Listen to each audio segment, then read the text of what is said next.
Hello and welcome to the Crystal Palace podcast.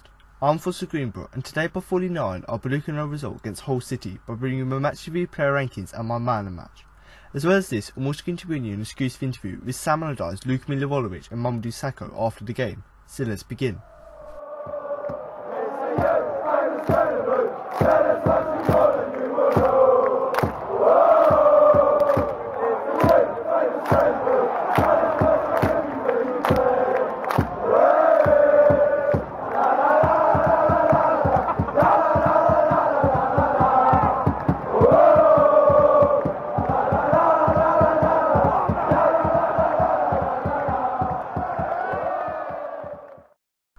Palace secured their Premier League status in fine style as they thrashed Hull City by 4 goals on a perfect afternoon for the Eagles. In a game that the Eagles couldn't afford to lose and Hull just had to win, the result ensured that the Tigers became the third and final team demoted to the Championship, ensuring that Sam Allardyce achieved a challenge that was handed to him back in December at clinching a record-breaking 5th successive top-flight campaign in 2017-18 season. Any pre-match fears were eased thanks to a composed finish by Zaha just 2 minutes into the encounter, with Benteke adding a second in typical fashion on 34 minutes. After the break, Milivojevic dispatched a penalty before Patrick van Aanholt tucked home late on to ensure the Eagles will be dining at the English football's top table again next year. There was a big game atmosphere inside Selhurst Park from the moment the players entered the pitch, with a cacophony of sound and a fantastic display from the homestyle adding to the sense of the occasion. And all that helped inspired the hosts in the opening stages, who rewarded the support with a tension-easing opening goal after just 2 minutes. From the left flank, Townsend hooked a hopeful ball forwards, which was nodded backwards relatively safely by Sam Clucas, but a missed kick by Andrea Rankioi allowed Zaha to zip in behind him and go one-on-one with Jakupovic, and casually slid the ball between the keeper's legs to sweep relief around S1E49. Allardyce's side could have doubled their advantage before the 10-minute mark, when James Tomkins was a whisker away from headed in a Jason punching corner, but Palace continued to look the more likely to get on the score sheet as the half went on, despite Diarmi blasting over from 30 yards in what was the Tigers' first attempt. And on 34 minutes the Eagles got the all-important second goal that virtually secured their top-flight status. Another corner was whipped into the box by punching, and Benteke was able to get a good leap and power the ball downwards into the net to reach 15 goals in his first season for the Eagles. He almost made it 16 4 minutes later when a fabulous sweeping move involving Zaha, Cabaye and the Belgium led to a sight-on goal. But as well as seeing Jakupovic block his attempt, the offside flag would be curtailed any celebrations anyway, and in stoppage time Cabaye fired into the White Horse Lane stand moments before Palace headed into the changing rooms at the interval, to rapturous applause from the appreciative, boisterous crowd. Within 5 minutes of the restart, Marco Silva had made all 3 of his substitutions as he desperately searched for the 3 goals that would keep their dreams of remaining in the top flight alive. But Hull did suffer the blow of seeing their player of the season, Harry Maguire, forced off through injury. Still, they pressed and caused Palace some nervy moments, and Joel Burrows saw a golden chance go begging as he fluffed his lines at the back post around the hour mark. One more goal would have sealed safety for Allardyce's men, and Benteke nearly added it in fantastic fashion when he was picked out by a fine cross by Zaha, and controlled the ball in his chest before thrashing it goalwards, but saw it fly just wide. However, on 83 minutes they had the chance to put all the issues at the bottom of the table beyond doubt. On a counter-attack, Zaha picked out Jeffrey Slupp, who sped into the box and was brought crashing down by Michael Dawson through a clear penalty, and Luka Milivojevic casually rolled it into the bottom corner, sending Jakupovic the wrong way from 12 yards. And then the icing to the survival cake was added with a minute to go, when Jace McArthur spotted fellow substitute Patrick van Aanholt at the back post, and once again he dispatched the ball through Jakupovic's legs to add a 4th and emphatically retain the Eagles' Premier League status.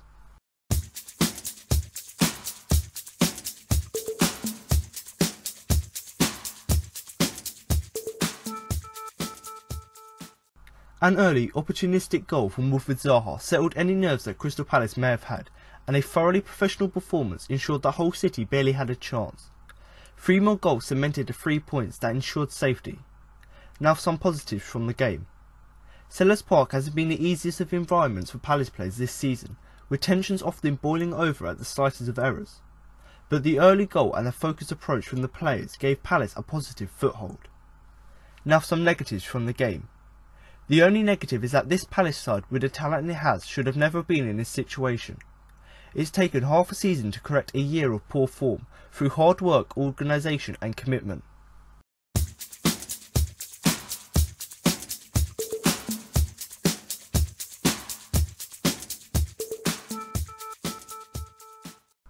Crystal Palace made light work of Hull City to secure their Premier League survival and relegate their opponents in the process on Sunday. First half goals from Wilfried, Zaha and Benteke, together with a late penalty from Luka Milivojevic and a goal from substitute Patrick van Aanholt, emphatically settled this crunch clash in the Eagles' favour, with Palace moving on to 41 points and avoiding any final day dramas at Old Trafford next weekend. But for Hull it is an instant return to the Championship, with the Tigers returning to the second tier of English football after just one season back in the top flight. But what did we learn from the game? Here are 5 things. Number 1. Cometh the hour, cometh the man. Wilfried Zaha, like Jason Puncheon, has become a man for big occasions in recent seasons.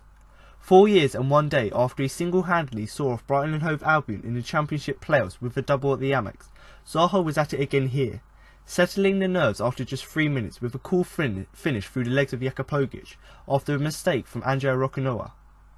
Number 2. Palace and Hull fans stand as one.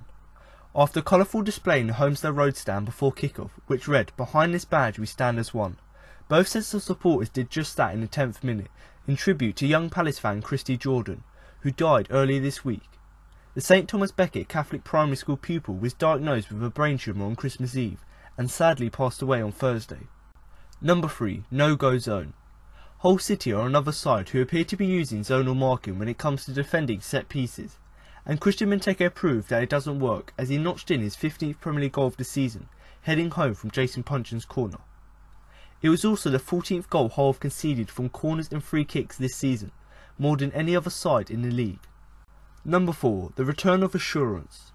Crystal Palace looked a much better outfit with James Tomkins and Cabaye back in the side. Neither were outstanding, but both were solid and provided assurance, with the Eagles looking a much better unit with both of them being back in the side. It was a notable difference and just goes to show what sort of impact a couple of injuries can have on a squad. And number 5. No silver lining. Hull City's boss Marco Silva has been widely praised for the job he has done since taking over at the Tigers in the winter.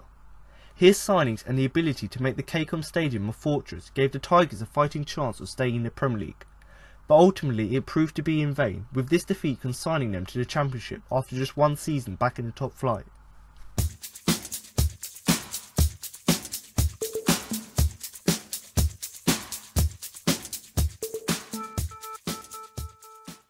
So now you've had the match review, we're now going to move on to the player ratings. But before we start, don't forget to follow us on Twitter and Facebook at Crystal Palace for all the latest news.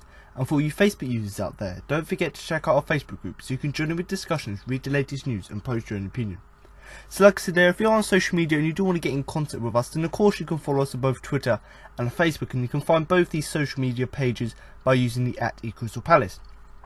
Now I personally would highly recommend you do follow us on both these pages because we do regularly update them with the latest news, so if you do want to keep up to date with all things Palace, then obviously do give us a follow, and that is including player and manager interviews after the game. So if you do like to hear what the manager and what the players had to say after the game, then of course we will post links to the articles there.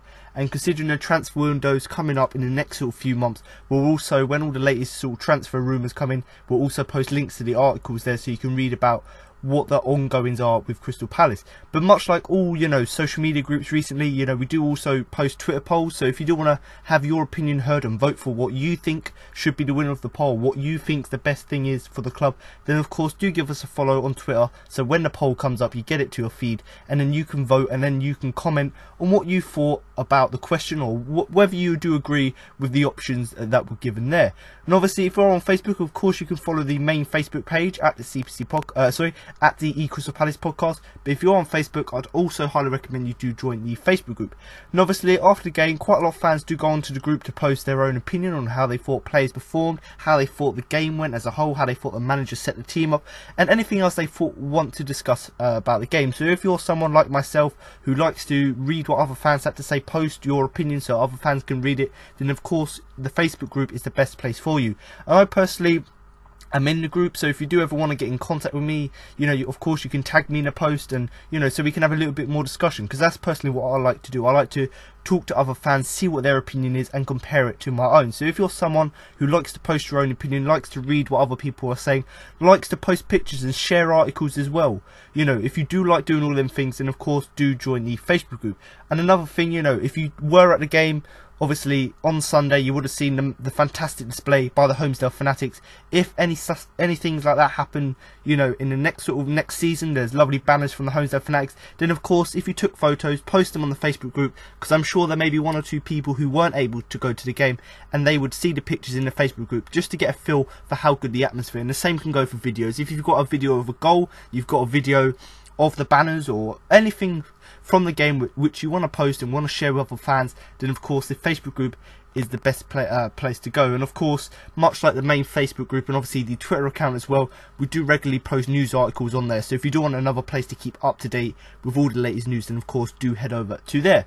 But obviously if you do want to get any of these social media groups and you want to follow us, then of course you can find all the links in the description below.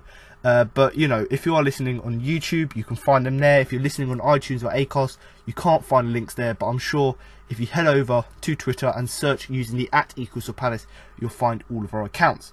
And obviously if you are listening to the podcast on YouTube, then of course you can drop a comment below the video about what you thought about the game and also who you thought the standout player was for Palace. And that's because I want to hear what you had to say from the game. And obviously that just really, like I've said at the beginning, I like to read other people's opinion and hear what they had to say about the game. So of course in the YouTube comments, drop below your opinion of the game. And if you are listening on iTunes or Acast, do head over, I recommend, to the YouTube page.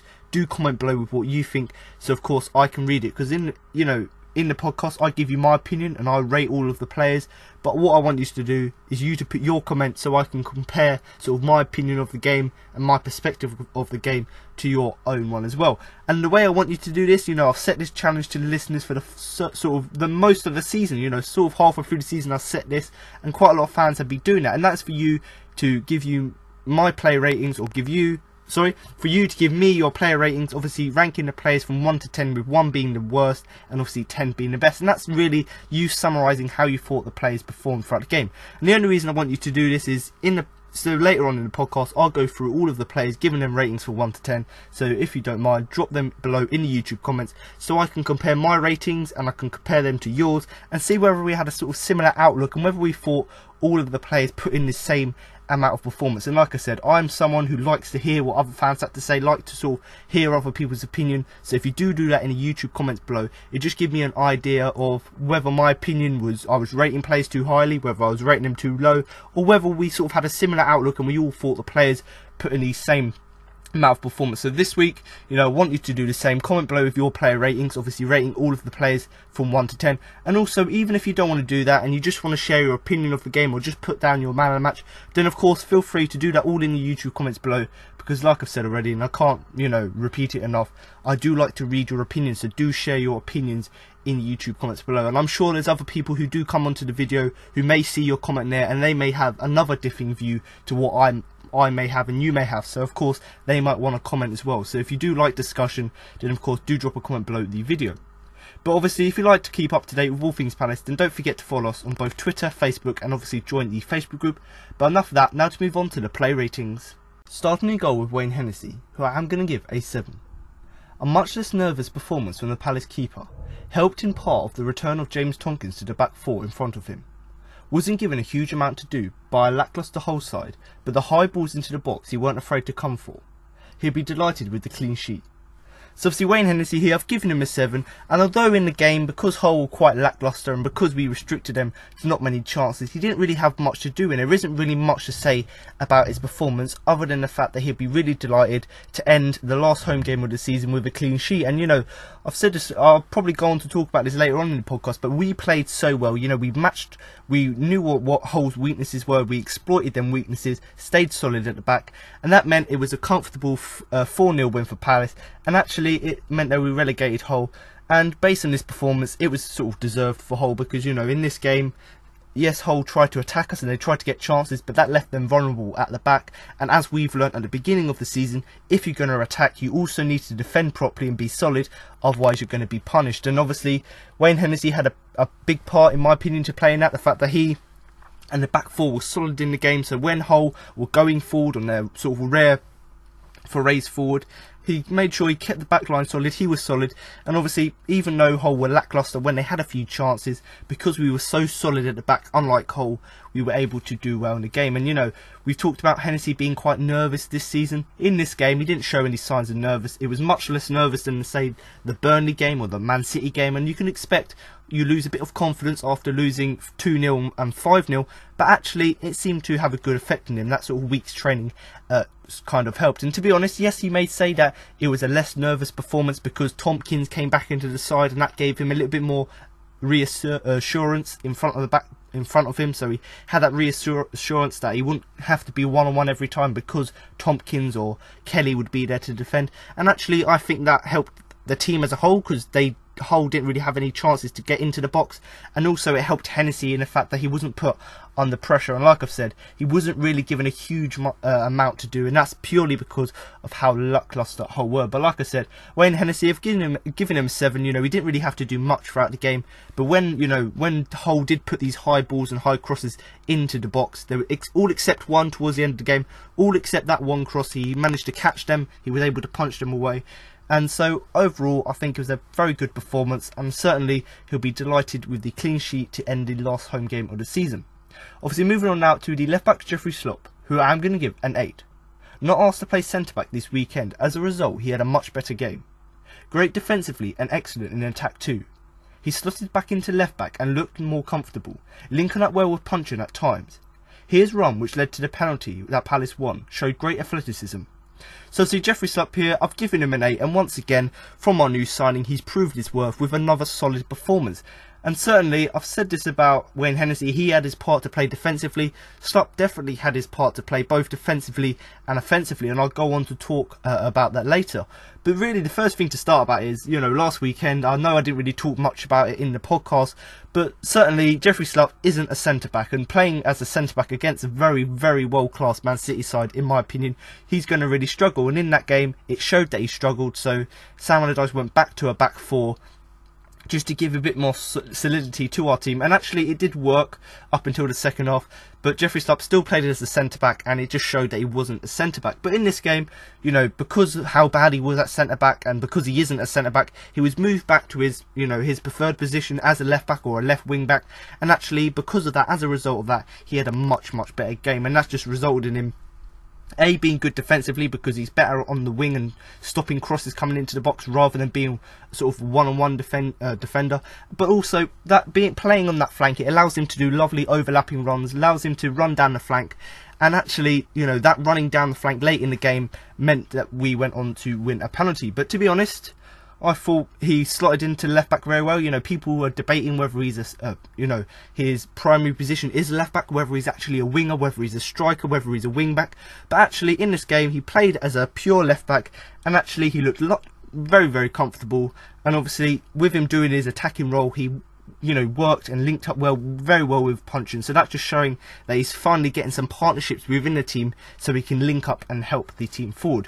But really, I've talked about him being great in attack. His run to win the penalty was fantastic. You know, the ball got whipped into the area by Hull. Slopp obviously won the header, headed it clear, obviously not clear enough, so it went to a Hull player again. They put another cross into the area. He once again made up for his mistake, ran over and headed that cross away, went to punch, and I believe it was. And obviously, you know, because of all that commitment, he had that run, he had that space down the left, he got the following ball from punching, and obviously ran into the box and got taken down for the penalty. And obviously that showed great skill. He got the assist for that, and actually good athleticism as well. The fact that he didn't give up. He made a mistake first time by not heading it clear enough, so he made up for that by running back, getting the other header clear, getting the ball up, and then picking it up on the wing as well. And you know, that run was absolutely fantastic. You know, it shows great commitment, and I know they highlighted it on Match of the Day. The fact that he lost the ball, then he went back again, tried to win it back again, won it back, and then obviously went forward, lovely run into the box, and he was almost going to shoot, but obviously he got taken down for the penalty. But certainly I've given him an 8 because, you know, it was a 4-0 win, so offensively he was fantastic, but defensively as well, our first clean sheet in about 3 or 4 games, a very good solid defensive performance from him. But like Hennessy, because Hull were quite lacklustre, he didn't really have as much to do as normal, and that's why he had the sort of chances and the freedom to go forward. But still, like I said, with the goal that he set, or with the assist, which he got for the penalty, that sort of athleticism and that sort of defensive work by heading clear, and if it doesn't go well, heading clear again, that sort of commitment defensively is obviously ultimately what led us to go on to win the game. But certainly I think an 8 is a fair result for our new signing. Obviously moving on now to the centre-back James Tomkins, who I'm going to give a 9. A welcome return to the Palace starting 11 for centre-back, and instantly the back line looked more organised. He was in the right place to make a couple of important blocks on the essay and frustrated the whole striker all game. His contribution since Allardyce has arrived has been significant. He was outstanding today. Replaced by Delaney after the third goal. So obviously James Tomkins here, I've given him a 9, and considering he's just come back from injury, it was a fantastic, fantastic shift from him.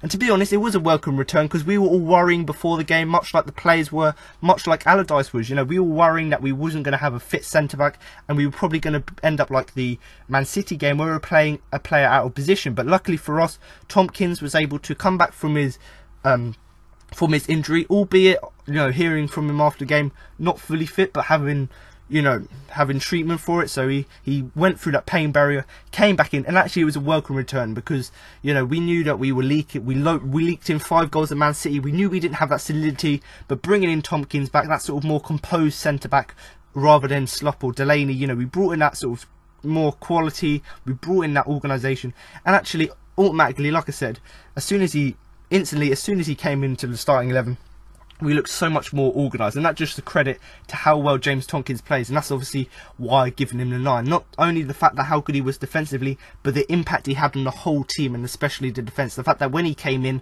we ultimately looked a better team than we were 2-3 weeks ago, because of the quality he brings to the side. And I'll talk about his defensive attributes being good. Niasse, since joining Hull in January, he's been an absolute revelation there, scoring goals for Hull, almost keeping them up, but unluckily for them, it didn't keep them up. But obviously he didn't get to score against Palace, because James Tomkins, along with the rest of the defence, were absolutely solid. And there was a few chances where Tomkins made some, even though, like I said, playing with injury, made some very important blocks and tried to, restrict Niasse, whether it be marking him really closely, whether it be, before he even gets to run into the box, you've got the ball, you've taken the ball off of him. Whatever it was, whatever the pressure was, whatever the tackle was, or whatever we'd done to restrict Niasse, worked throughout the game. And we could see on the pitch that Niasse was quite frustrated, because yes, Hull were quite lacklustre and they didn't get the ball to him as much as they would have liked, but when they got the ball to Niasse, it was quite frustrating, because it came to nothing, because Tomkins and Kelly played really well defensively and were able to clear the danger. But to be honest, it just shows really the quality that Tomkins is. The fact that when he comes in, he has such a major impact in changing the way the back line is, and just making it more organised and more composed. But to be honest, the thing I've heard quite a lot of people talking about, in the summer when we signed him, we thought this is an improvement. Him and Dan will probably start, but as we've seen as the season gone on, maybe that's not the partnership, and maybe Tomkins is better alongside Sakho. So hopefully we can get Sakho long term. But we've seen the quality from Tomkins, and yes, he was a bit slow to start defensively. Offensively, he was fantastic the first few games, but defensively he was a bit shaky. But as the season's gone on, and then as soon as Allardyce arrived, his sort of contribution, his impact on the team, his quality has gone up. He's gone up like tenfold.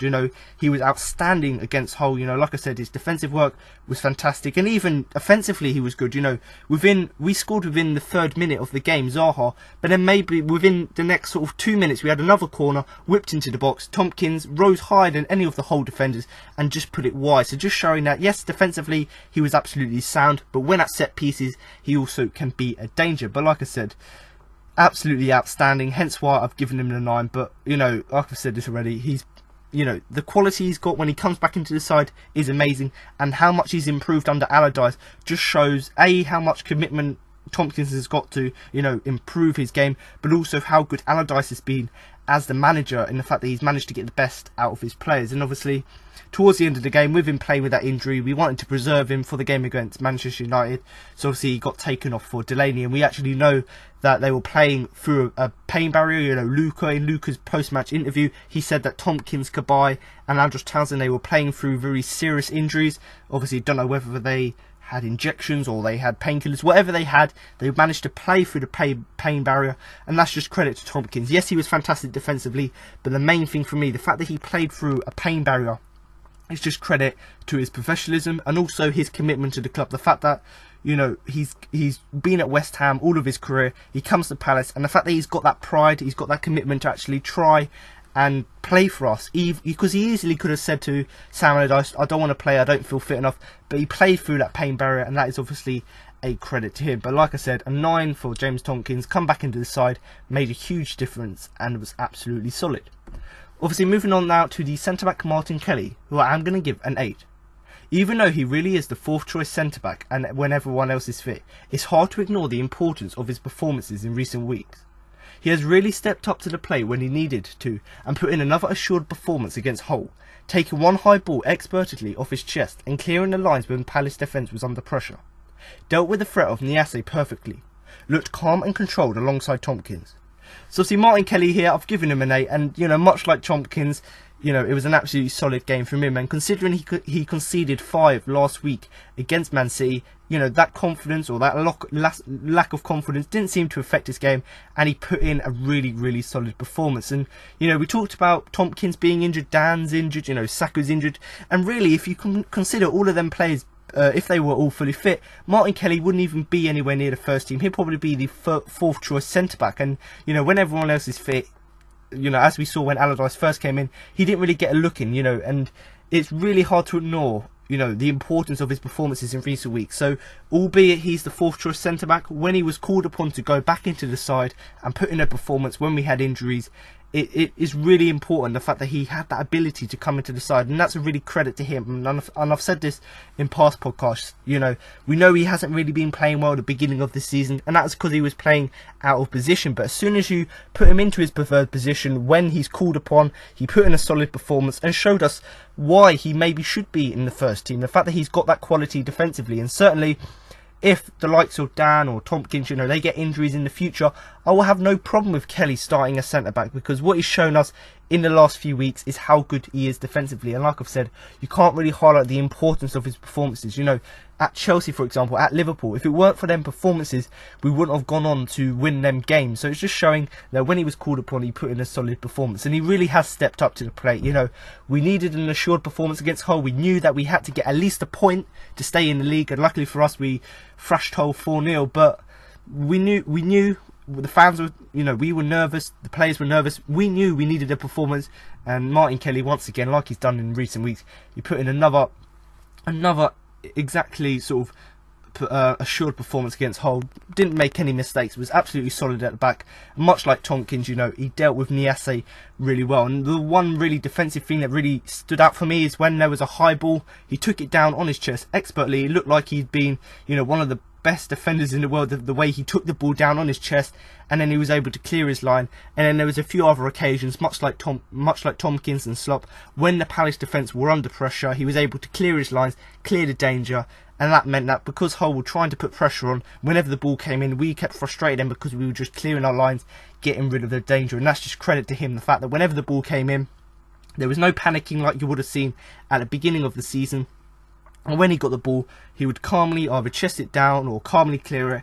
And that just shows how much he's improved, but also how well the team as a whole has improved. And I must say, really, I've said this with James Tomkins. You know, Tomkins came back into the side. He's obviously a much better centre-back than Slop was last week. And personally, based on recent performances, he's a much better centre-back than Delaney. And the fact that Tomkins came back in, yes, we would expect there to be the back line to look instantly, you know, much better and more organised, and certainly Kelly did play a part to that, because Kelly, you know, we know he may not be the best centre-back in the world, but if you put him next to an even better centre-back, it improves his performances drastically. So hopefully in the next few games, with Kelly playing, you know, with Tomkins, with Saka or Dan, hopefully he can continue to look calm, be more controlled in the way he performs, and hopefully put in another solid performance.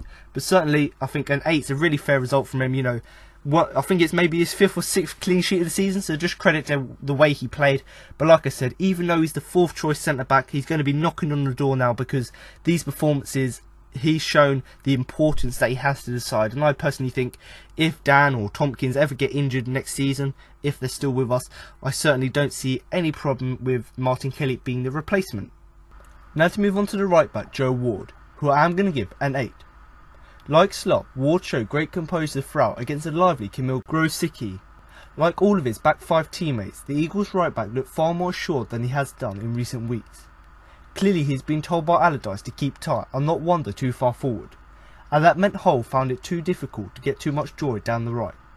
So see, Joe Ward here, I've given him an 8, and much like the whole defence, keeping a clean sheet, a 4-0 win, it was actually a very good performance, and certainly most of the things I've said for Slup you can probably repeat for Joe Ward, and the only thing really that Joe Ward didn't do that Slup did do, and that is really the attacking aspect of his game, and certainly I'll go on to talk about why I think he didn't do much throughout the game, but certainly Ward showed great composure throughout this game, much like the whole team did, and especially the defence, and especially Kamil Grosic. You know, he has been one of Hull's new signings, probably been one of their best players since signing in January, and I personally think in this game he was probably Hull's best player, you know, one of their only hopes of getting something from throughout the game, and I've certainly heard a few people say they would want him in the side. He's a grafter, but certainly what I've seen in this performance, he showed he's got the fight.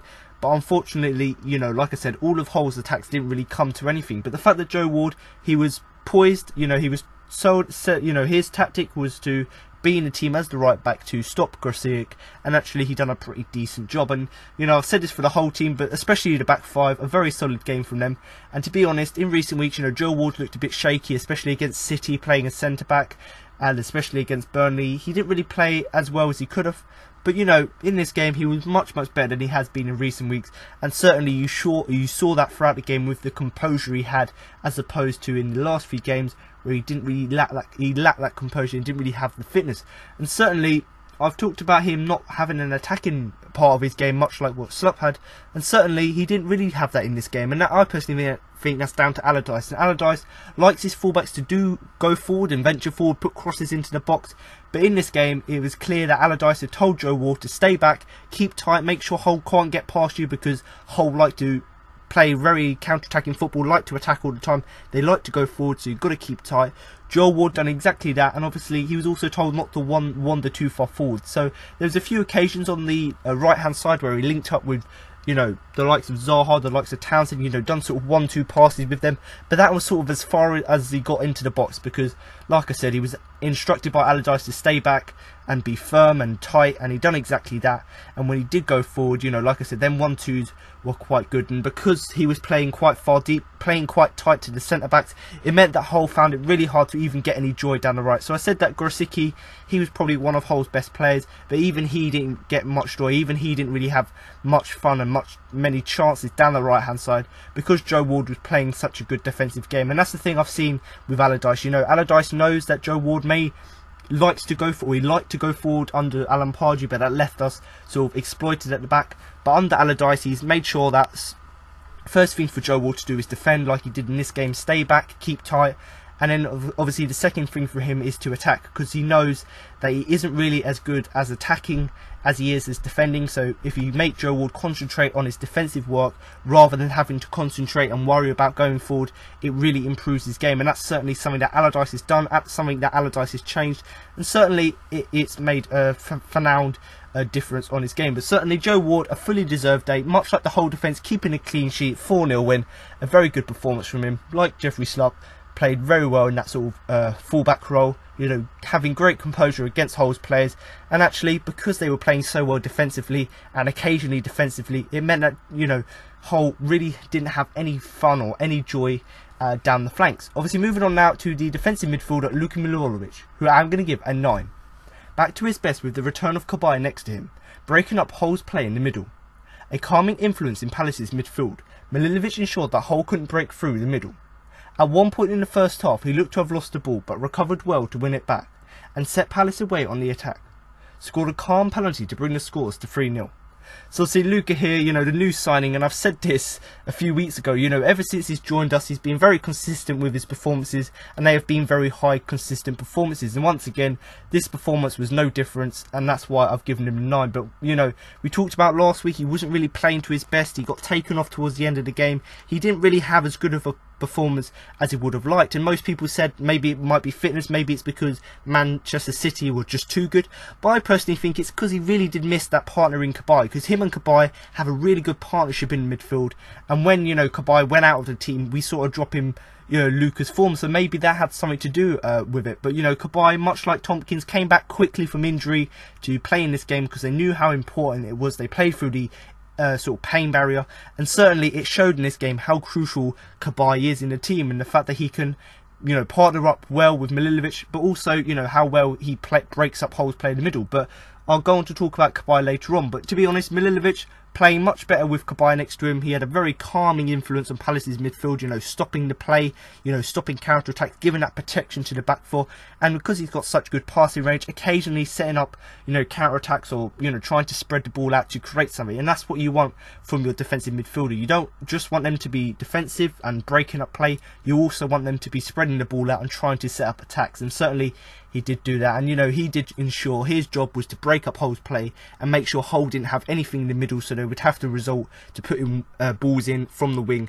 And, you know, they had to do that. Hull didn't really do that very well because the likes of Joe Ward and Jeffrey Slupp were stopping the crosses coming in. But the fact that he was able to break up the midfield so much to the extent where Hull could only attack from the wings is just, you know, credit to how well he played throughout the game. And, you know, there was a point in the game where it looked like the Man City game where he lost the ball, and, you know, he tried to do something with the ball and he lost it. But in this game, he kept committed to his man and managed to win the ball back and recover well from that situation. So that just shows how good of a player he is and how professional he is. The fact that when he makes a mistake, he's not going to sort of stop trying. He's going to make sure he can rectify that. And obviously in this case he lost the ball but was able to work again to win the ball back, and, you know, and ultimately that set Palace away on the attack. So it just shows that if you put in the commitment, if you put in the hard work, eventually you can get the ball back and you can actually start up an attack. And the final thing, really, you know, he had a really good defensive performance, you know, from an offensive point of view, you know, setting up the attacks was fantastic. But the thing really just to top off his performance, to put the cherry on top of the cake, was actually the penalty. So a very calm penalty. You know, I said that Jeffrey Slupp ran into the box, got taken down. No denying, no one else other than Luka was going to take the penalty, and he was lovely calm with it. You know, he gave the keeper the eyes, looked like he was going to put it in left when actually he just rolled it into the right, sent the keeper the wrong way. And, you know, that penalty, very calmly taken penalty. The celebration afterwards was fantastic as well. The emotion and passion on his face was amazing, and obviously that brought the scores to 3-0. And as most pundits said, you know, watching back on the game, that's what put the nail in the coffin for Hull. You know, after conceding that third goal, it looked like they weren't going to come back. And certainly, looking back at the highlights, as soon as that goal went in, that's why Hull were left so open towards the end of the game, because they sort of wanted to get something out of the game. They went forward and attacked, and because of that penalty, it meant that they were trying to get a goal, and obviously that meant we did go on to score the fourth. But, you know, Luka here, I've given him once again a fantastic performance from him. But I must really highlight, you know, last week was probably a bit of a blip, knowing how well he can perform. But once again, as soon as, you know, Cabaye came back into the team, you know, he performed drastically well, and he improved in the way he played. So that just shows that in the recent weeks, you know, against Burnley, against Hull, when Cabaye wasn't playing, you know, it had a really big impact on the way that, you know, Milivojevic played. But as soon as Cabaye came back in, his performance, you know, increased drastically. So hopefully we can keep both Cabaye and Luka in the summer, so then that way they can continue that form, because certainly they formed a really good bond, not only on the pitch but off the pitch. So if they can carry that on and play well, play as well as they did in this game, then certainly it'll be very good for our midfield next season. But, you know, like I said, a 9 for Luka, one of Palace's best players. Once again, defensive work, fantastic. The ability to set up attacks was also fantastic. The commitment to, when he loses the ball, to win it back was absolutely fantastic. And also just a calm penalty that sort of just summed up his performance. The fact that he'd done everything else and then he had the goal to top it off. And that's actually his second goal. Yes, albeit penalties, but his second goal since signing for the club. Central midfielder Yohan Cabaye, who I'm going to give an 8. This guy is simply one of Palace's most important players. The team has missed him greatly in recent weeks, and performances have suffered. Milivojevic in particular has missed him, but the Frenchman was back on Sunday and looked to be back at his best. His calmness in possession has been missed by Palace in recent games. It kept Palace in control. So see, Yohan Cabaye here, I've given him an 8, and I keep repeating this, but much like the whole team, in a 4-0 win, most of the team's going to be playing fantastically, and Yohan Cabaye certainly did that. Now, I talked about Tomkins, you know, going through the pain barrier. Yohan Cabaye was a classic example of that. You know, no one expected him to start the game because we thought he wasn't A, going to be fit from his injury, or B, he wasn't going to be match fit having come back from his injury. But in this game, he started the game from the beginning. And certainly, much like Tomkins, came into the side and made a huge amount of difference. And this game in particular just highlights how important a player he is. The fact that when he was out injured, we didn't really work really well and our performances suffered, especially against City and Burnley. We didn't really have the same momentum and the same sort of skill that we had when Cabaye was in the side. But as soon as he comes back into the side, we see a difference, which, like Tomkins, just shows the importance of his presence in the team. And certainly I talked about it with Luka. You know, when Luka was playing in the midfield without him, playing with McArthur and punching, it seemed to differ his performance. It seemed to sort of make his performance worse than it normally was. And considering Luka's been at a high standard since he's came to the club, it came as a real surprise, and we all thought maybe he isn't as good as we thought. Maybe, you know, he's lacking a bit of fitness. But actually, judging by what we've seen in this game, the reason Luka didn't play very well in the last sort of 2-3 games is because he's missed his partner in Cabaye, and it's no coincidence that as soon as Cabaye comes back into the side, Luka's performance improves, the whole team's performance improves, and that once again just highlights my point that he's probably one of Palace's most important players. And when he was out injured, our performances did suffer. And you know, he came back into the team on Sunday against a whole side. We knew it was an important game, so him, Tomkins and Old Townsend, they played with injuries, went through that pain barrier, and ultimately he played at his best, and all three of them players did really. You know, they came back from injury early because they knew how important this game is. They came in to make sure we could get something from the game. We won the game, and obviously their influence is key to that, and the fact that they played through their injury to get a result for the team, and ultimately that's, you know, secured our status in the Premier League for a record 5th season. But to be honest, you know, I said that Luka was very good defensively and breaking up the midfield. Cabaye playing a little bit more further forward in that sort of central midfield role. He was very calm in possession. When he had possession, he wasn't looking to offload it and spread it out wide. He would use it. He would sort of try and spin past the player, trying to run into space. He would try and, you know, spread it out wide, then make a run into the box. So he tried to do stuff with the ball, and when he had possession, he tried to use it effectively, and that's the thing we miss. You know, yes, Luka's good at passing and he does his defensive job, but where he's doing that defensive job, he doesn't get the chance to roam forward and put in passes and crosses to the attacking players. But if you have Cabaye and team who's playing in front of Luka, it means that Cabaye's got the freedom to go further forward, and that means he has that chance to, when in possession, to spread the ball out wide. And that's what we missed in the last few games. We missed that sort of attacking threat against City, against Burnley, but Cabaye comes in once again, highlighting his importance, comes back into the side, and it improves the whole way the team plays. And especially against Hull, we were all quite nervous, but his calmness, in my opinion, probably is one of the many components which actually helped us to win the game. And to be honest, we talked about his calm in position. Ultimately, the way to summarise that is he kept Palace in control. So the fact that when he had possession, he tried to do what he could with it, it just shows how good his influence is and how good his use of the ball is. And considering, you know, we only had about 30% possession, we were fine to get our few goals and then just to sit back and defend, and that was fine. We didn't want the ball, we just wanted to, when we had the ball on that 30% of the time, we used it effectively. So when we didn't have the ball, we just sat back, defended well. And certainly Cabaye, when we didn't have the ball, yes, he was good in possession, but when he didn't have the ball, he would go back and do his defensive works as well. But certainly Cabaye, an 8 from him. You know, once another performance which just highlights how important he is as a Palace player. And there has been links reporting him, you know, away from the club in the summer, maybe a move back to Marseille, and maybe he'll probably leave the club. But even if he does, you know, credit to him, because this season he's shown us the quality he's got. But really, I don't want him to leave the club. We all love him as the fans, as the supporters. We all love the way he plays. We like the way how he affects games, like he did in this game.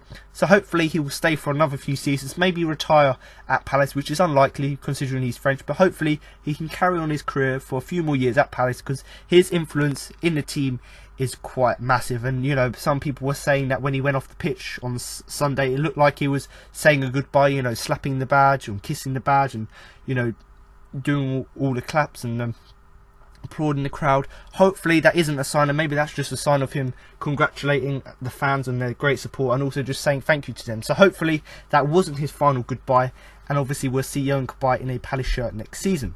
Obviously moving on now to the captain, Jason Puncheon, who I'm going to give an 8.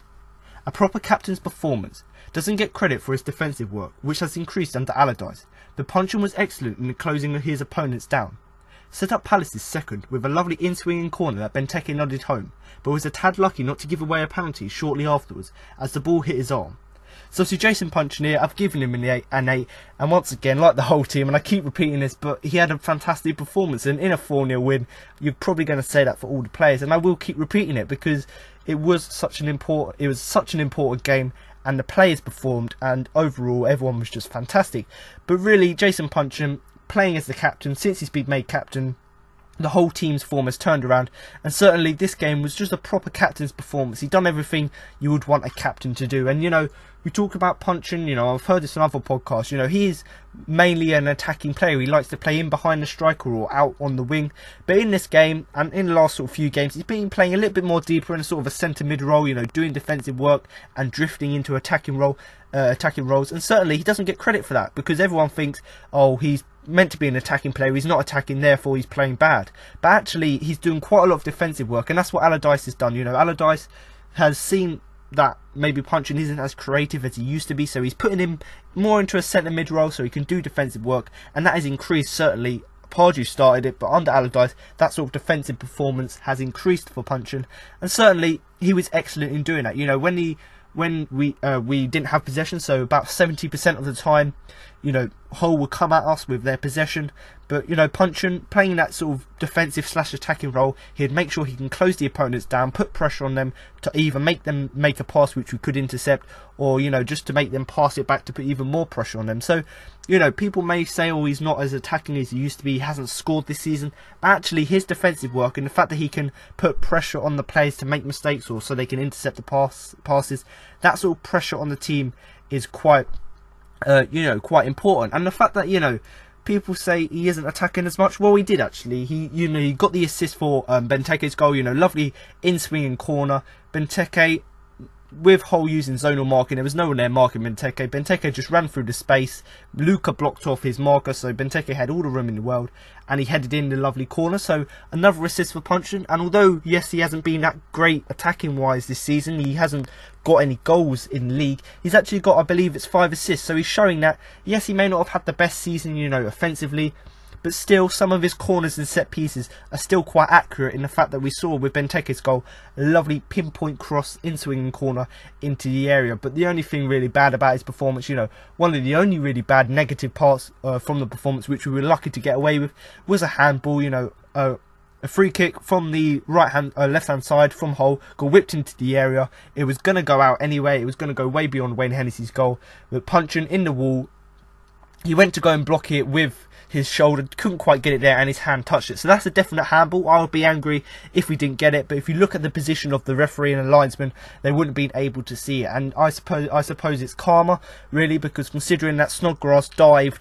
or he got a penalty even though there was no contact when we were at the KCOM at the beginning of the season, I suppose it's karma in the fact that we got away with one here, because certainly it was definitely a penalty, and he was lucky to get away with it, but in the circumstances, the referee or the linesman couldn't see it, and obviously I personally think it's quite a lot of karma. All the Hull fans are moaning about it. Yes, it cost them their league position, but really, in reality, your player got away with a horrendous dive earlier on in the season, so I suppose karma's come to bite you back, and we've got one there. But once again, a proper captain's performance from Jason Puncheon, a fully deserved day. And whilst this attacking threat weren't as great as it has been in past seasons, he's still got the assist for Benteke's goal, and obviously closing down players, that sort of defensive work was good as well. Now to move on to the winger, Wilfried Zaha, who I'm going to give a 9. Showed an explosive burst of pace to pounce on Ranocchia's error, and superb composure to score from the opportunity, after just 3 minutes, with potentially the most important goal he's ever scored. He was a thorn in Hull's side all afternoon, and they quite simply couldn't cope with him.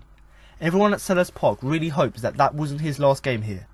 So obviously Wilfried Zaha here, I've given him a 9, and it was an absolutely outstanding performance from Zaha, and considering the fact he scored within the first 2.5 minutes, it just shows how well he played in the game. The fact that as soon as he got an opportunity in the sort of first 2 minutes of the game, he was able to take it. You know, that, just to talk about the goal there, you know, we put pressure, you know, a lovely ball by Tomkins up to the defence, put pressure under the whole defence. They made a mistake, a back pass got to Ranocchia. Ranocchia completely air kicked it, missed the ball, and then obviously Zaha managed to run past Ranocchia, get the ball, didn't take a touch at all. You know, maybe last season or the season before, Zaha would have taken 2 touches then shot, but in this one he let the ball sort of run in front of him, then didn't even take a touch, just shot it right underneath sort of the Jakupovic into the corner of the net. And certainly he was able to stay composed, stay, you know, keep his skill, use his skill to get it underneath the keeper with just 1 touch, and obviously he went into, you know, score one of his probably most important goals for Palace. And considering that was scored within the first sort of 3 minutes, yes, it's probably the most important goal he's ever scored, but certainly probably one of the best ones. The fact that he was able to react to the mistake and he was able to stay calm, and instead of blast it over or take too many touches and the keeper save it, he was able to look at the ball, let it run in front of him, and then obviously score from that. And certainly Hull will be very disappointed with the back pass there, the fact that he miskicked it. And certainly I've heard very good things about Ranocchio. Apparently he's a very good defender. I haven't personally watched him much this season, but certainly, you know, in this game he made a horrendous error within 2 minutes, and I think that sort of killed Hull, really. The fact that they conceded that early goal, and it sort of really killed their flow, and considering it was so early, I think that really meant that we were able to take a real foothold of the game and go on to win it. But really, the word or phrase I've used is he was actually the thorn in the whole side. So it just shows, really, that just describes how much of a threat he was. The fact that he was the thorn in the whole side. He was so much of a threat to Hull, they couldn't really cope with him. And whenever a ball came over the top to the Hull fullback, he was always looking around him, because he knew that if he made a mistake or he wasn't as composed enough, Zaha would take the ball off of him. So the fact that Zaha was playing so well meant that the Hull defenders had to be really careful what they did, because they didn't want to make a mistake or they didn't want to make a sloppy pass, because they knew that Zaha has got the skill, he's got the pace, he's got the ability to go and beat them. And certainly they couldn't really deal with him. You know, he was the thorn in their side. He was such a big threat to them. They couldn't deal with him, and obviously that's why he had a few chances to run through and goal, scored with that one, kept putting crosses into the area, kept running down the flanks. You know, quite frankly, like most teams this season, they couldn't deal with him. And, you know, everyone at Selhurst, having seen this performance and having seen the other performances throughout the season, we really hope this wasn't his last game at Selhurst, because, you know, we really hope we can give him a new contract, give him the money he wants, make sure we don't accept any bids from the likes of Tottenham, Liverpool, or maybe Arsenal, all of these clubs who've been linked with him in the sort of last sort of 2 years. Hopefully, by giving him that new contract, telling him the ambition of the club, hopefully he wants to stay, because we don't want this to be the last time we see him at Selhurst. We want to see that skill and that ability again, so hopefully he can sign that new contract and next season play an even bigger role than he has this season in helping us stay in the Premier League. But once again, an absolutely outstanding performance. You know, his goal before, you know, the first third minute, or within the first half, and about the 3rd minute in, great pace to run onto the ball after the error, great composure to put it under the keeper, and certainly one of the most important goals he scored. And I've said this already, Hull simply couldn't deal with him. He was probably our biggest threat throughout the game, kept putting pressure on Hull, kept making runs, kept using skill, kept using pace. He actually even nutmegged a Palace player, our Hull player. So that just sums up his performance. So hopefully, you know, against Man United, against his old side, he can turn up again, put in a very decent performance there. And who knows, maybe we could go to Old Trafford and get a point, because if you look at the league table, we could finish as high as 11th. So hopefully, with him performing this way, if he goes to his old club against Man United with something to show, he can have more of an impact. But once again, a 9 for him, a very decent, fantastic performance from him. Obviously, moving on now to the striker Christian Benteke, who I'm going to give an 8. When Palace need goals, he delivers, and he was at it again, nodded in from a corner midway through the first half to double the Eagles' lead.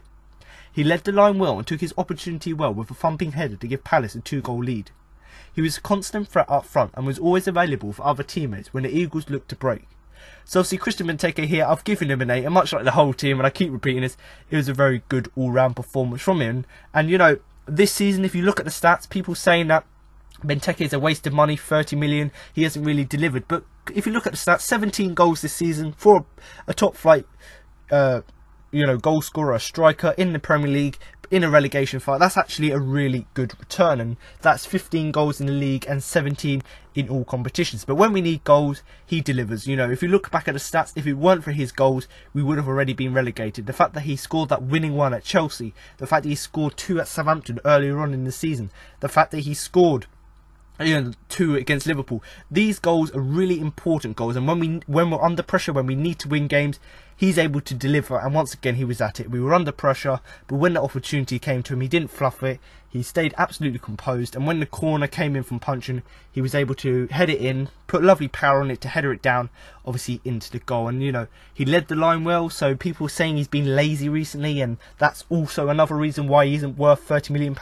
But in this game, whenever the ball came to him, instead of him sort of trying to just head it down and then lose possession because he gets intercepted, he'd try and hold it up, wait for support, then spread it out wide or try and turn the defender.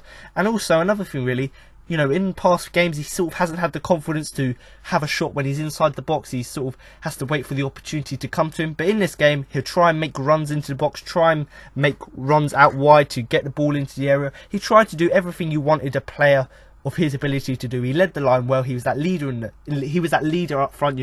Everyone knew that whenever we started an attack, it was going to go through him, and whether it be he'll be on the end of a cross or whether he'll be the one getting into the box, wherever it was, he led the line well. And like I said, we had a fantastic opportunity to double our lead and practically sort of kill the game off even more, and he done that well. Thumping header, great cross from Punchin, but lovely header once again to put the ball down. But I've said this already, leading the line well, constant threat up front, kept running at defenders, kept putting the ball out wide. And also, people said he was lazy. He was always available. Beginning of the season he was quite isolated, but because Punchin and Cabaye are playing so far forward now, it means he isn't isolated. And when teammates need to pass the ball to him, or when they want a return pass or a 1-2, then they can do that. And whenever we looked to break, whenever we went forward, he was able to do that. He was able to get on the end of passes or to set up passes himself, and that's just credit to him. And if you look back at some of the highlights, some of the 1-2s he done with Cabaye and Zaha in the first half, doing some back kills, getting the 1-2s, all of that is just showing you how much he's improved, and the fact that he's able to be available to his teammates, be able to receive and also give passes, but also the fact that he's got skill to actually do these 1-2 dummies and things like that. It's just showing, how much of a good player he is. And much like Zaha, I think if Benteke stays at Palace, Zaha will probably stay, because they've got a really good combination. And I think about 70-60% of our goals have come from these two players. So once again, just highlighting how important they are. But once again, Christian Benteke, the striker, he's, last home game of the season. Yes, he hasn't scored many goals at home, but once again added another goal from a lovely thumping header from the corner. But also playing up front, very good at linking up the play, connecting the midfield to the attack. And like I said, unlike in past games at the beginning of the season, he wasn't isolated and obviously was available for his teammates to send and receive passes to him. Now to move on to the final player of our starting 11, and that is Andros Townsend, who I am going to give a 7. Despite playing with an Achilles injury, Townsend showed intent and drive which kept Hull pinned back. A classically hard-working performance from the Palace winger down the left, although it wasn't one where he managed to get a lot of impact going forward.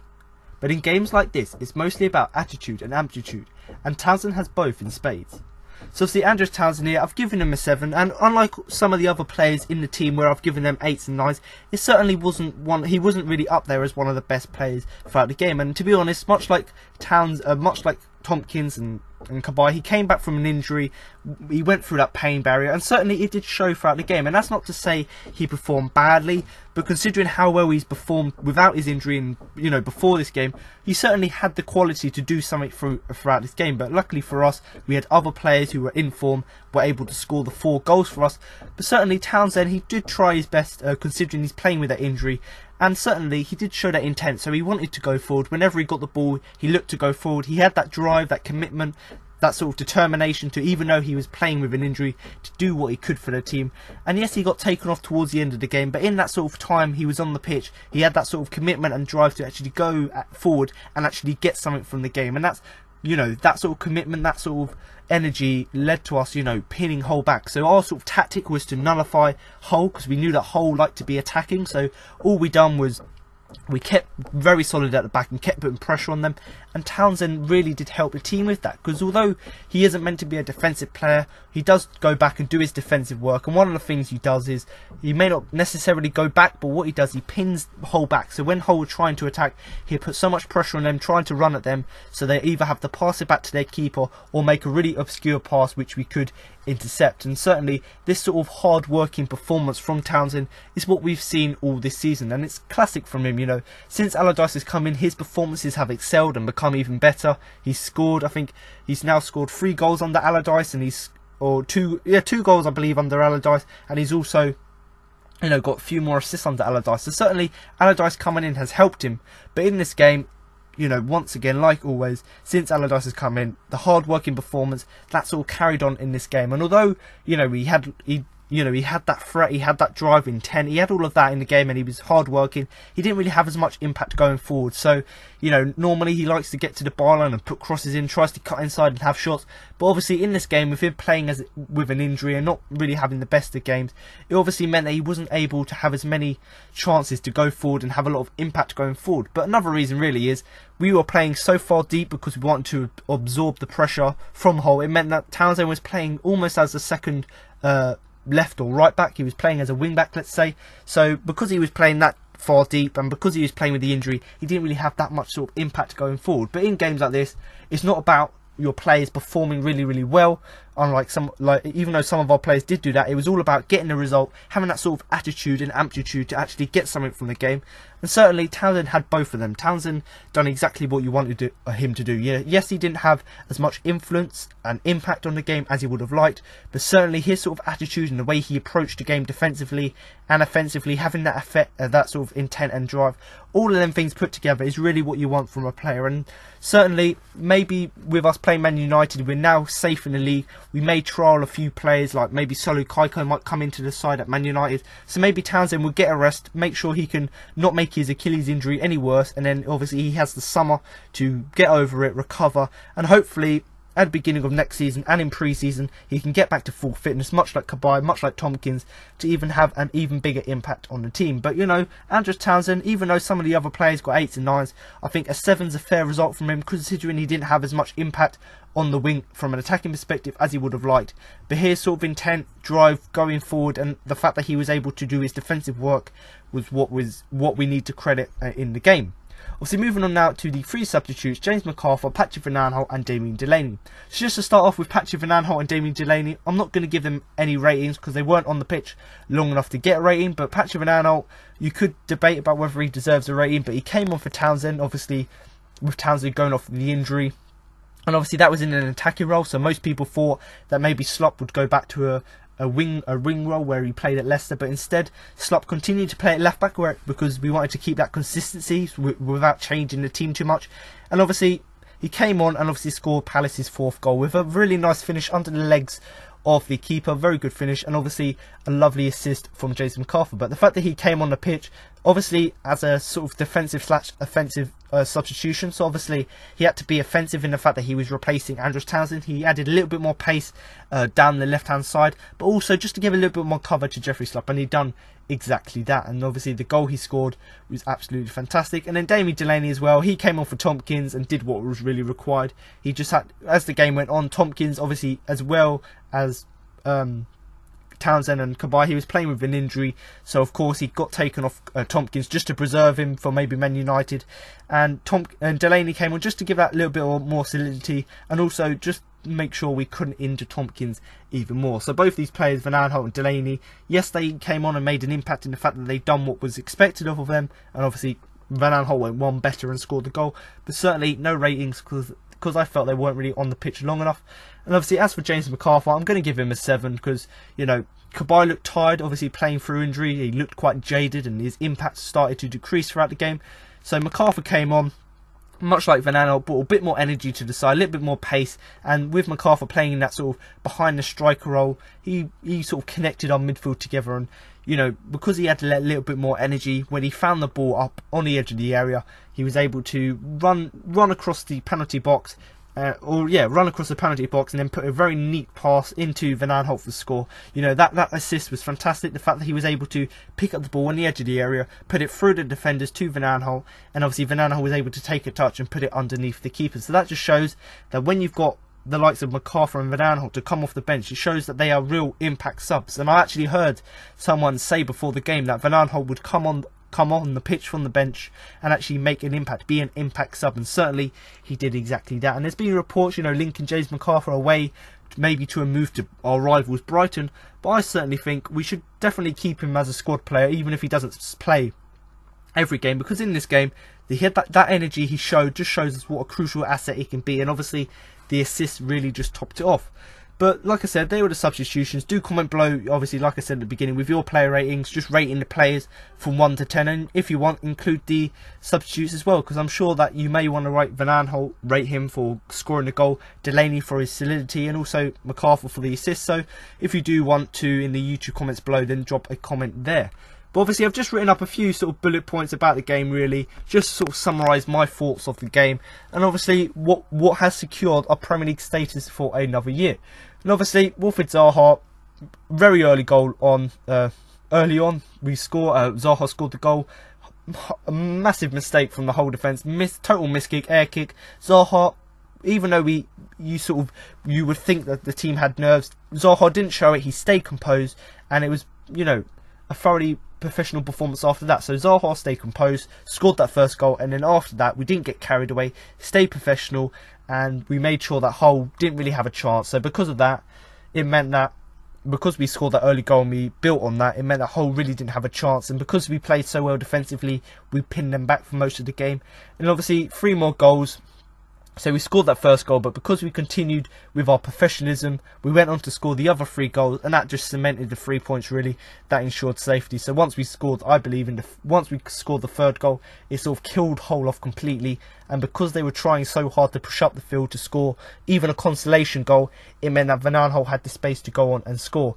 And to be honest, Selhurst Park isn't the easiest of environments for Palace this season. You know, we haven't really been playing well at home. We haven't got a very good home record.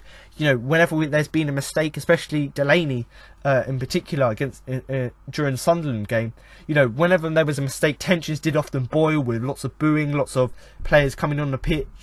Fans coming on the pitch. There was a lot of anger, but certainly all the players didn't seem to show that in the game, and they just performed. They saw it was the last home game of the season. They saw that after the early goal, we had a great opportunity to completely cement our status in the Premier League, and the team done exactly that. And the thing really for me is, you know, if you take away the early goal, it was just a whole sort of focused performance and that sort of approach from the players that really won us the game. And the fact that yes, we got an early goal that gave us a positive foothold on the game, yes, that did help, but I personally think the approach from the players not to get carried away and just to stay focused and get the job done is ultimately what, you know, led to us winning the game. And to be honest, it was a really fantastic performance. 4-0, clean sheet, everything you would want, Premier League status.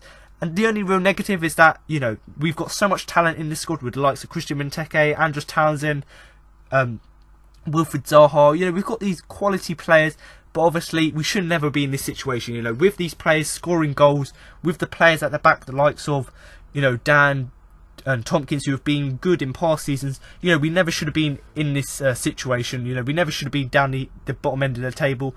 And although it's taken half a year for Allardyce to actually change it and finally get our team back to how we should be and back to our best, certainly, yes, it was difficult for him, but through the hard work he's put on the training ground, getting in the backroom staff, getting in the 4 new signings in January, and that sort of organisation he brought back to the side that Allardyce lost, that Pardew lost, and bringing back that commitment, that sort of urge in the team is really what saved our season. If it weren't for Allardyce coming in and giving us back that organisation, giving back the commitment from the players, and if it weren't for the hard work of him and Sammy Lee and Martin Margus, and if it weren't for these players, then of course our season could have ended even worse than it has been, and we could have been the ones going down to the Championship and not Hull. But to be honest, I talk about Hull really poor throughout the game, and you know, even though they've played well in past weeks, I think the Sunderland game last week where they lost 2-0, that sort of killed them off. And you know, we saw their weaknesses, we knew that they were going to push up and try and attack us, so all we done was we sat back, we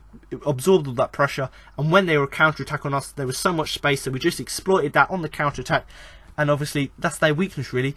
Yes, Marco Silva is a really good manager, and you know, if I knew how good he was, I would have had him if Allardyce wasn't available. But certainly, you know, he's a really good manager, but his only problem is he likes to win every game, so he goes all out attacking every game, which obviously leaves you vulnerable at the back. And you know, Allardyce said prior to the game that that's what we needed to do. We needed to match Hull, we needed to make sure we can defend our own weaknesses, we can make sure we stay strong at the back, and obviously go on to exploit Hull's weaknesses, and we've done exactly that. So well done Sam, well done the players for doing exactly what the game plan was. And to be honest, it was a fantastic overall Sam Allardyce performance. That's what you would expect from a Sam Allardyce side. You would expect them to be very solid at the back, which we were. We stopped Hull, but also going forward, you would expect us to have the creativity to go forward and actually win the game.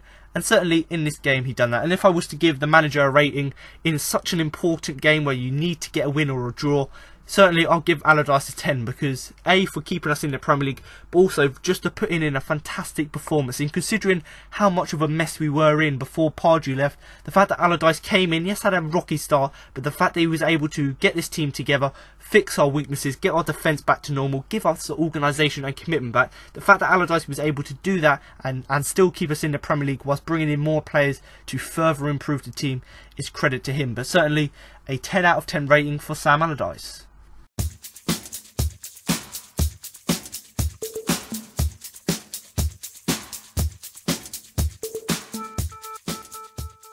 So now for my Man of the Match award, but before I do that and give you my Man of the Match, who I thought had the biggest influence on the game, I'm now going to give the results for my Twitter poll.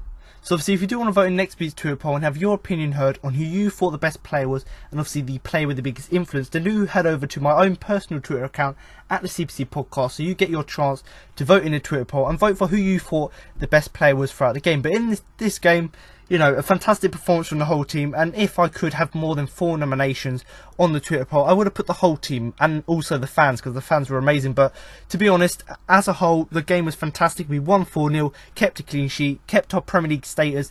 We are staying up. It was fantastic overall performance. But the 4 players I decided to put on there were James Tomkins, Jeffrey Slupp, Yohan Cabaye and Wilfried Zaha. So just to talk about why I've put these 4 players on there, obviously James Tomkins, playing through that sort of pain barrier, he was absolutely fantastic at the back. He was absolutely solid, making tackles, making blocks, making sure that Niasse couldn't get any chances. He'd done that superbly. Obviously Jeffrey Slupp as well, playing as that left back role, he'd done that role really well, making sure that the whole players couldn't attack from the wing. He made sure he used his pace to keep up with them, and also on the attack he was fantastic as well, linking up with Puncheon very well. And obviously he won the penalty by making a lovely run into the box after getting a pass from Puncheon, running into the box, obviously got taken down and won the penalty. So he got an assist there, as well as being good defensively. So overall a good performance from Jeffrey. And obviously Yohan Cabaye as well, much like Tomkins, playing through that pain barrier. Didn't really expect him to play, but he came into the side, had a massive influence and on the way the midfield played. He was able to make a good control off of it. He was able to do very good pressing roles by putting pressure on the back line. He was able to go forward very well. And as a whole, considering he was playing injured, he had a really good performance, and like I said, had that massive influence on the side in the fact that the way he played. And also Wilfried Zaha, I gave him a 9 in the player ratings. He was actually absolutely superb again. He scored the first goal, obviously pounced on the mistake by Hull's defenders, which shows a great ability to be able to do that. But also just his attacking threat as a whole throughout the game. Other than the goal, he kept running to the byline, kept putting crosses in, kept using his skill to get past players. So he had so many chances throughout the game. So that's just a credit to how well he's been this season. But just to go over the results, in 4th place with 11% of the votes was Yohan Cabaye. In 3rd place with 17% of the votes was James Tomkins, which means in 2nd place and runner-up with 24% of the votes was Jeffrey Slupp. And actually much closer than it's been in past weeks, with 48% of the votes is Wilfried Zaha. So congratulations Wilfried, you don't get a trophy or certificate, but you do get my sincere congratulations on what was another solid performance from you, and probably one of your best performances in a Palace shirt, other than the playoff semi-final where you scored them 2 goals to beat Brighton. But certainly I could have put the whole squad in there. I know that Seton Healy actually commented on my post saying that Milivojevic probably should have done that, and personally I did give him really high rating in the player ratings, and that's because of how well he was defensively and the fact that he was able to break up play. But like I said, I could only put four nominations on Twitter, so I put these 4 players. Obviously Tomkins and Slupp for their defensive work, obviously Slupp as well for his offensive work and the fact that he won the penalty, Yohan Cabaye as well for his ability to go forward and control the midfield, and obviously for Wilfried Zaha for scoring the goal and just for being a constant attacking threat throughout the game. But to be honest, I think it's a really easy decision. If a player scores within the first 3 minutes of a game and continues to have that sort of high ability and high performance for the rest of the game, and continues to be a thorn in the whole side and continues to put pressure on them, then of course they're going to win the man of the match. So congratulations, Wilfried, you win my personal man of the match for the game against Hull City, for what was a very fantastic performance from not only you but the whole team. But like I said, you know, the whole team performed really well, and that's why we got the clean sheet, that's why we won 4-0. But certainly credit must go to the whole team as a collective for turning it around since Christmas and making sure we can secure our Premier League status for another year. So now you've heard my match report, player rankings and my man of the match. That concludes this week's podcast. Now I've got an exclusive interview with Sam Allardyce, Luka Milivojevic and Mamadou Sakho following the game. Luka, what a performance today, exactly what we needed. Yeah, to be honest, the whole team played perfect today. We exactly play like we want, and I must say something different is I want to say big congratulations for Johan Cabaye, Tomkins and Andrew Townsend, because many people don't know they play with serious injuries today. They go on the field for the team, and in the end, for sure we deserve to win. And a great start as well. Just before that we had an amazing display from the fans. How much does that help you? A lot. Today they were amazing, really. They sing all the time for us, 90 minutes, and in the end we give them 4 goals, 3 points and stay in the league. This is something amazing. Another goal for you, another penalty. How do you feel before you take them?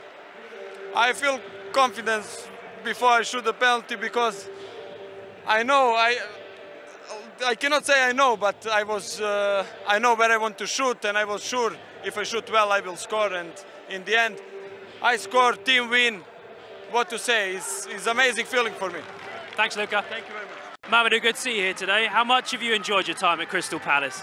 Yeah, I really enjoy my my time here, because I played with great great players in really good squad, and also I think the stadium is really good. The manager, the owners. Yeah, I think I had a really great time here, and I think the objective was down now, and yeah, I'm really happy about that, because I came for one mission and always say that, and today we can enjoy, and it's really good, because we come from far. Yeah, we come from really far, and I'm happy. We believe in ourselves, and we did it. And finally, just a big honour for you to be nominated for Player of the Year. Yeah. It was. I was really surprised about, but yeah, also really happy, and I think Wilf deserve to win, and he wants, and yeah, congratulations for him, because he's a kid of Palace, and it's good for him, it's good for everybody. Well, I'm going to let you go and enjoy that crowd. Thanks. Do you feel okay? Good. So do I. What a relief, eh? Wow. Thank you very much for all your support since I arrived in a difficult circumstances, we all know, but all together, and I mean yourselves, the staff behind the scenes, chairman, everybody who works at Crystal Palace, and of course yourselves.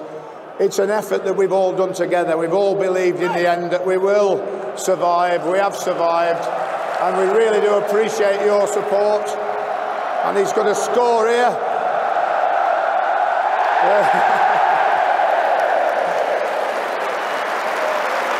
Well, that just about sums him up. I'm going to pass it over to you. Thanks again for your support. Have a great summer. Cheers. Thank you.